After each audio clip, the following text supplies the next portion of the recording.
Lameness can affect all flocks at any time, so it's really important that in your flock you've got a plan in place to deal with lameness, you know what causes lameness on your farm, and you've had some advice to deal with it and get levels down to as low as you possibly can.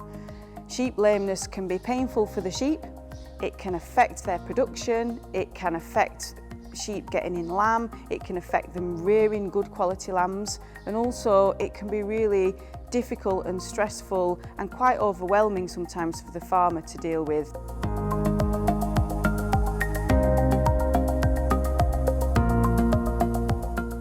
Is lameness an issue in your flock? Lameness is an issue on every sheep farm and in every flock. We've dealt with lameness issues in our flock by making sure we understand what the disease is, finding advice from our vets, and then treating it with the right products. We're culling sheep out that are a constant problem, and we are disinfecting, running them through the footpath every time we're gathering and bringing sheep into the yard. I think that's imperative to stopping disease spreading.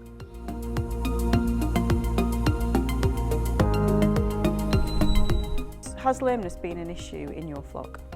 Lameness was a big issue in the flock. Since I attended the Stock Plus Lameness project and implemented some changes, things have improved dramatically. The main change that we made was identifying the different types of lameness and treating it accordingly. Before the project, I didn't really know the differences, and a lame sheep was a lame sheep. Some sheep had cod and some sheep had foot rot, so then I was able to use the correct antibiotics to treat either one. We stopped trimming their feet.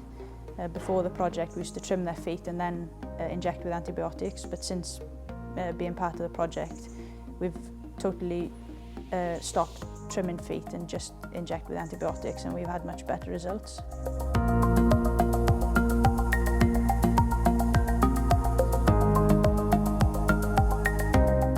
So we identified lameness as one of the priorities through the Stock Plus programme that we wanted to focus on. Carys, just tell us what you're doing with regards to lameness control in the sheep at the moment. As regards to treating, at present we're treating them with antibiotics and trying not to trim too much on the feet, just leave them be.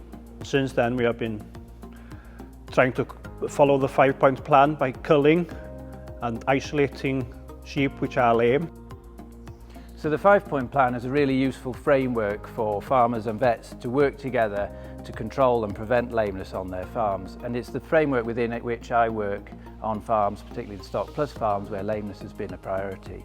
So just to remind you of the 5 points, the first is to identify and treat lame sheep early, and that will often involve some diagnosis of specific lesions as well as specific treatments for those lesions and how you might go about using them. The second point of the plan is to consider the use of the vaccine on that farm, whether it's going to be practical and beneficial, and the costs and benefits associated with that.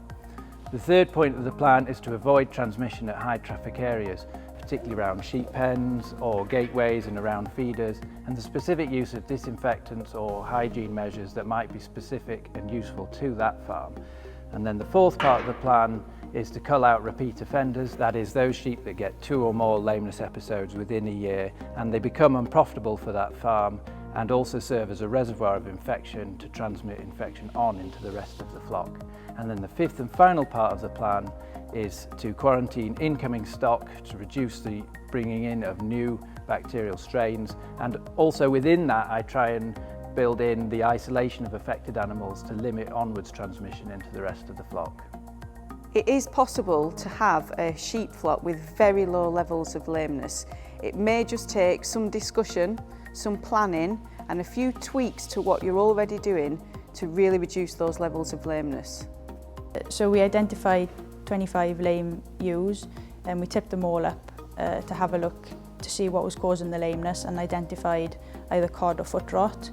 We didn't trim any feet, we just injected them with the appropriate antibiotics. And then run the same sheep back in a week's time, and only 2 of those ewes were still lame. The advice we'd had from the vet was separation as well, because some of these diseases are very contagious, so by putting them in the field by themselves and then bringing them back in and running them constantly and disinfecting their feet. You know, that's the way to reduce infection. So by using and by having a good conversation and an honest conversation with the vets, and with Joe in particular, we're able to then to really go hard at trying to control and get rid of foot rot off farm. At the start of the project we had 16% lameness in the flock, and by the end of the project we were down to 2%. Time's money, and every time you bring them sheep in, you have to do their feet, it's going to cost you. And to be honest with you, I hate walking or going around the sheep and seeing a few lame sheep, and it does, you know, really get on my nerves. So the quicker that we can address it, get them out of the flock, the better it is for everybody.